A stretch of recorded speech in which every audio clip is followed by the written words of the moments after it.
बिस्मिल्लाहिर्रहमानिर्रहीम। अस्सलामु अलैकुम। परदेसी न्यूज़ के साथ मैं हूँ साजिद अली। आज से 2 दिन पहले शाह सलमान बिन अब्दुल अजीज़ ने उन गैर मुल्कियों के लिए जिनका ताल्लुक़ उन 20 ममालिक से है जिनसे सऊदी अरब के लिए फ़्लाइट्स पर पाबंदी है, 3 अहम ऐलानात कर दिए। वो 3 अहम ऐलानात कुछ इस तरह थे कि वो गैर मुल्की जो इन 20 मुल्कों में फंस चुके हैं और फ़्लाइट बंदिश की वजह से वो सऊदी अरब नहीं आ सके, उनके इकामे, उनकी छुट्टी और उनके विज़िट वीज़ों में 2 जून 2021 तक तोसी कर दिया है।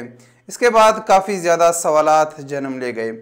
अब सबसे अहम सवाल ये है कि ये किन गैर मुल्कियों के इकामे, छुट्टी और विज़िट वीज़ों में तोसी कर दिया जाएगा।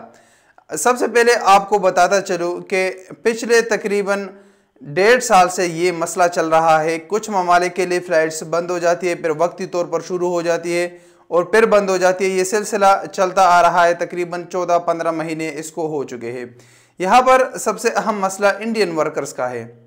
इंडियन वर्कर तकरीबन पिछले 15 महीने से स्टक हो चुके हैं इंडिया में और वो सऊदी अरब नहीं जा सकते, क्योंकि पिछले 15 महीने से सऊदी अरब के लिए इंडिया से फ़्लाइट्स पर पाबंदी है। अब उसमें बहुत सारे लोग ऐसे हैं जिनको 1 साल से भी ज़्यादा हो गया इंडिया में, उनके इकामे भी एक्सपायर हो गए, उनकी छुट्टी भी ख़त्म हो गई। जिनके नए वीज़े, विज़िट वीज़े लग चुके थे या वर्क वीज़े लग चुके थे तो वो भी एक्सपायर हो गए।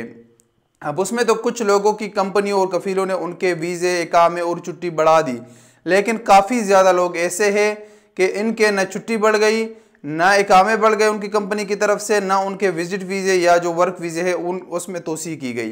तो अब वो भी सवाल करते हैं कि क्या आया नया जो ऐलान हुआ है शाह सलमान की तरफ से, उसमें हमारे इकामे, हमारी छुट्टी और हमारे जो विज़िट वीज़े है उनकी मुद्दत बढ़ेगी या नहीं। तो इसके लिए आपको बताता चलूँ कि मुझे जितना ख़याल है और मुझे जितना इसके बारे में मालूमात है, तो ये फ़्लाइट बंदिश 3 फरवरी 2021 को हुई थी। तो इस दफ़ा जो तोसी दी गई है ये उन लोगों को होगी जिनके इकामे, जिनकी छुट्टी या जिनकी विज़िट वीज़े 3 फरवरी के बाद एक्सपायर हुए हैं। तो उनको इस जो तो ऐलान हुआ है इसमें उनके इकामे मुफ्त तजदीद कर दिए जाएंगे, उनकी छुट्टी को मुफ्त बढ़ा दिया जाएगा और उनके जो विज़िट वीज़े है वो भी मुफ्त बढ़ा दिए जाएंगे। अब यहाँ पर दूसरा जो अहम सवाल है वो वर्क वीज़े के मुताल्लिक है कि आया वर्क वीज़े में भी तोसी होगी या नहीं होगी। तो यहाँ पर जो 3 ऐलानात किए गए थे उसमें विज़िट वीज़े का बताया गया है, लेकिन वर्क वीज़े का नहीं बताया। अगर आपका वर्क वीज़ा लग चुका है और वो एक्सपायर हो चुका है तो उसके लिए सऊदी हुकूमत ने एक तरीक़ाकार वज़ह किया है कि आप अपने कफ़ील को बताओगे, वो आपको एक लेटर सेंड करेगा कि मेरा इस बंदे का वीज़ा एक्सपायर हो चुका है और उसको दोबारा ये वीज़ा लगा दिया जाएगा। आप नया मेडिकल करोगे और उसके बाद आप यही कागजात दोबारा एम्बेसी में जमा करोगे अपने पासपोर्ट के हमरा, तो दोबारा आपके पासपोर्ट पर एक नया वीज़ा लगेगा, यही वीज़ा ख़त्म हो जाएगा। ये उसका प्रोसेस है।